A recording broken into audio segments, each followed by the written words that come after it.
Good morning, and welcome again to our study in the book of Judges. This is lesson 20, and we're now in chapter 16 and going to do the first 20 verses. Now, if you've been following along, you've seen that Samson is not the most upright of people. And when he was a youth, he fell in love with a woman in Timnah in the area of the Philistines, and ended up marrying her according to the Philistine law, but not according to the Israeli law, and after that ending up in a number of confrontations with Philistines. And in the last part of the last chapter, it said he had killed 1,000 people with the jawbone of a donkey. And then afterwards, because he thirsted, God opened up a rock and gave him something to drink, and he went again with his strength. His spirit returned and he revived. And then he judged Israel for 20 years in the days of the Philistines. So Samson apparently went for 20 years after his previous marriage to this Philistine woman. But his ways did not change. He never really changed or learned what had to be done in order to reconcile himself with God and what God wanted him to do, which was to lead the Israelites, start to lead the Israelites out of the Philistine hands. So he apparently has not done this, because it says he judged Israel 20 years in the days of the Philistines. And now it says in chapter 16, he went to Gaza and saw a harlot there and went into her. So he apparently did not learn anything during those 20 years.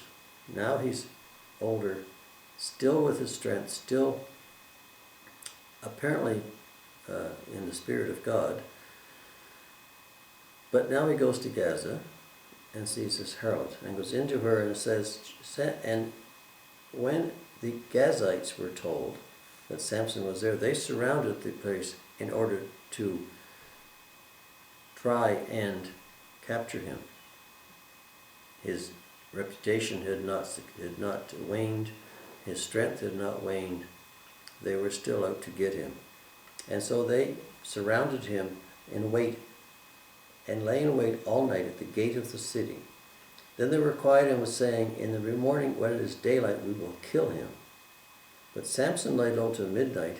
Then he arose at midnight, took hold of the doors of the gate of the city and the 2 gateposts, pulled them up, bar and all, put them on his shoulders, and carried them to the top of the hill that faces Hebron. This is another example of the great strength which Samson had when he was in the Spirit of God.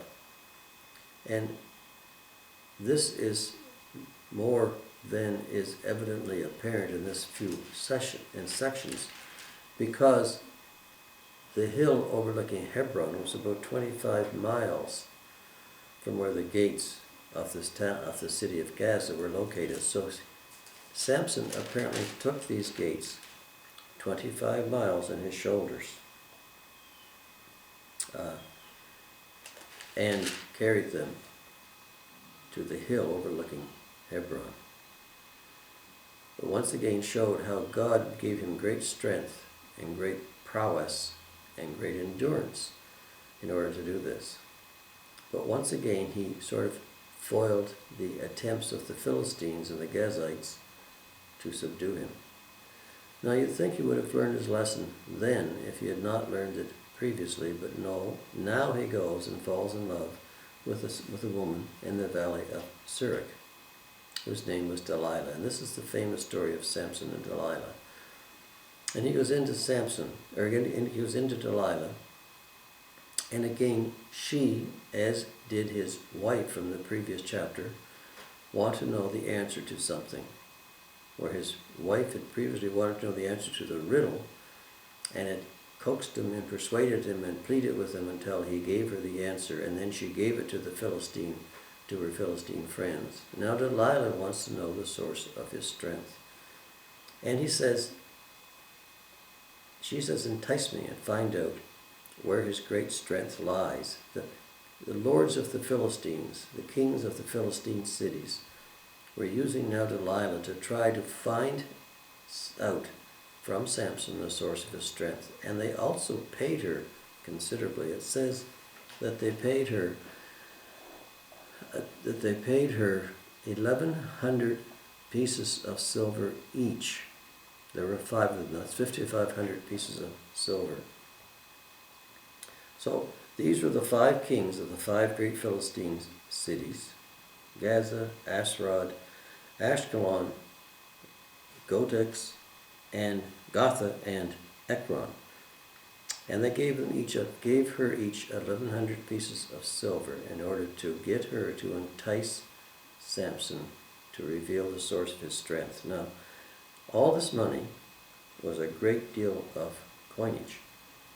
This would be 5,500 shekels of silver, which is about 65 kilograms of silver.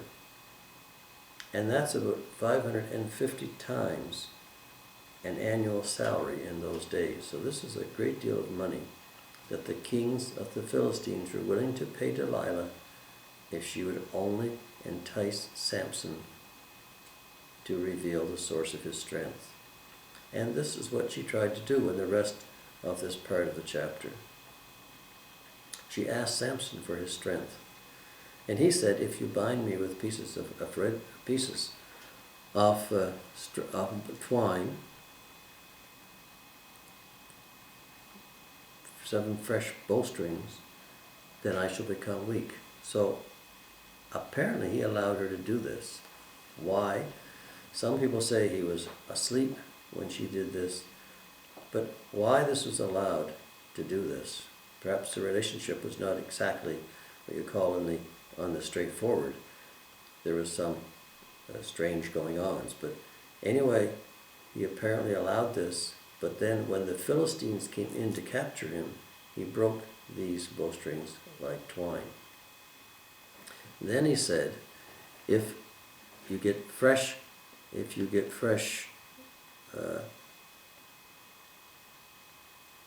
other twine a second time, then he said, if you get twine and bind me with, as long as it is new, as long as it is fresh, then I will also lose my strength. And again he allowed her to do this. And again the Philistines came in to capture him, and he broke the strings.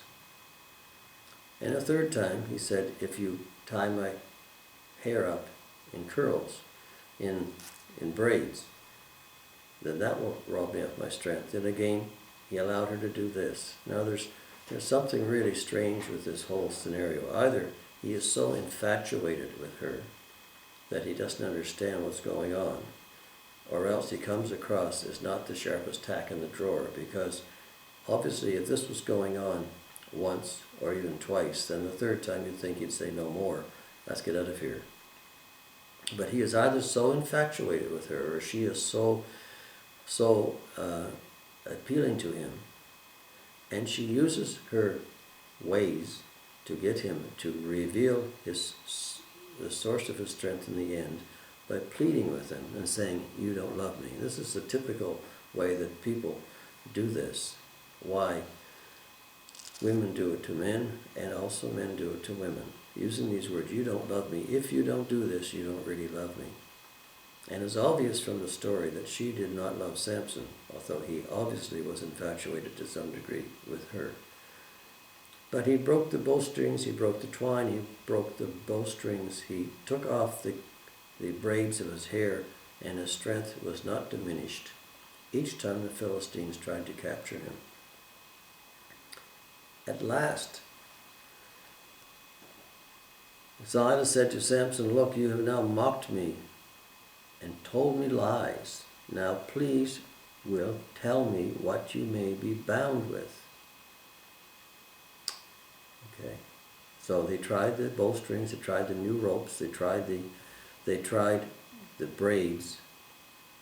And Delilah said to him, how can you say I love you when your heart is not with me? You've mocked me these 3 times and have not told me where your great strength lies. And she pestered him daily with her words and pressed him so that he was vexed. She really got to him, and she kept hounding him about this and pleading with him about this and probably crying a lot. She really pleaded with him. Now, if he had not understood the situation from the previous 3 failed attempts to find the source of his strength, it's amazing that he really continued in this vein. But however he did, and he finally gave in and said, I have been a Nazarite to God. If I am shaven, then my strength will leave me, and I shall become weak like any other man. And when Delilah heard this, then she apparently sent and called out for the heads of the Philistines, come up, for he has told me all his heart. So the lords of the Philistines came up and brought the money with them. See, she was doing this for the money, and because she was a Philistine, and because she had her loyalty was with the Philistines, not with Samson. She was using Samson, and you'd think he would have known that by now. But he was either so infatuated with her, or like I said, not the sharpest tack in the drawer. He really didn't stop going along with this scenario. So she called for a man to come and shave his head when he was asleep. And this happened. And the Philistines then set upon him and bound him and took him away from them. Now, we again look at this as being somewhat of a silly story because, if Samson did not recognize what was going on at the start, you'd think there's certainly something wrong with him. But the allegory of this story is the fact that it happens to us all the time. How many times are people in an abusive situation and they either get out of it or recognize it but go back into the same situation again, over and over again, both women and men? How many people recognize the dangers of drugs and alcohol when they sober up or when they become free from the drugs for a short period of time and yet go back into them again because they can't resist the temptation of the drugs? How many people fall for the trap of someone who says, if you don't love me, you won't put pictures of yourself on the internet, or you won't do this for me, or you won't give me this? And people fall for it because they think that they really need the love of that person. This is not something which doesn't happen today. This happens all the time. And we look at Samson as being somewhat dull, being somewhat stupid, being somewhat ridiculous in the fact that he keeps falling for these women. But it's the same thing that happens to many of us still in this day and age. Temptation is something which we all have to deal with. It says in 1 Corinthians chapter 10 that no temptation has overtaken you except such as is common to man. And all these temptations I've talked about are common. But God is faithful, who will not allow you to be tempted beyond what you are able, but with the temptation will also make the way of escape. The problem is we don't want to take the way of escape in many cases, just as Samson didn't want to take the way of escape. We don't want to do what is right. We also do what we yield to temptation rather than fleeing from it. The Proverbs 16:18 tells us that pride goes before destruction. It's pride that often allows us not to flee temptation because it's our own doing. 1 Corinthians 6:18 says, flee sexual immorality. Samson did not do that during the course of his life. 2 Timothy 2:22 says, flee also youthful lusts, but pursue righteousness, faith, love, and peace. So the Bible is full of instruction about not giving in to temptation, not giving in to the lust of the flesh. Proverbs 4:14, do not enter the path of the wicked, and do not fall in the way of evil. Romans 13:14, put on the Lord Jesus Christ and make no provision for the flesh to fulfill its lusts. All these teachings come and show us illustrations of how Samson failed all these teachings. Samson was a Nazarite, and as such he was supposed to be separate for God, separate from other people, and as such he had the blessings of God upon his heart, and God continued to bless him even though he put those convictions, those parent trays aside. He failed in his conviction, and failed in his ideals as a Nazarite. Lamentations sort of gives us the idea of this in chapter 4, verse 7 and 8, when it says, her Nazarites were brighter than snow and whiter than milk. They were more ruddy in bodies than rubies, like sapphires in their appearance. Now their appearance is blacker than soot. They go unrecognized in the streets. Their skin clings to their bones. They become as dry as wood. The change when one loses the appearance and the blessings of God in their life, when they've already committed themselves to following God. So, this story about Samson, although we look at him as being somewhat dull and somewhat strange and being stupid actually for what he has done and what he's allowed himself to get into, is really not different than what happens to us in many ways today. And this is probably the lesson of this. Samson kept giving into temptation, and he kept repeating the same pattern.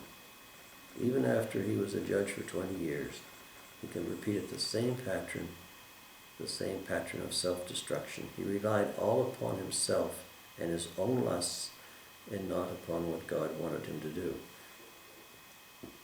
This is the story, the lesson from this. We are not to yield to temptation, and we are to keep ourselves as God wants us to be as much as possible. And we all are faced with temptation every day. Most of us yield to temptation in some way or another. But it's a matter to keep it at least in perspective and not to allow ourselves to be lulled into something which is self-destructive and is for lifetime damaging, as Samson did here. So, Samson is now captured by the Philistines.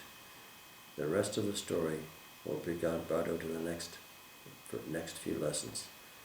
That's all for today. I hope you'll join me next week as we continue the saga of Samson and Delilah and his strength and the actions with the Philistines. Thanks for watching, and bye for now.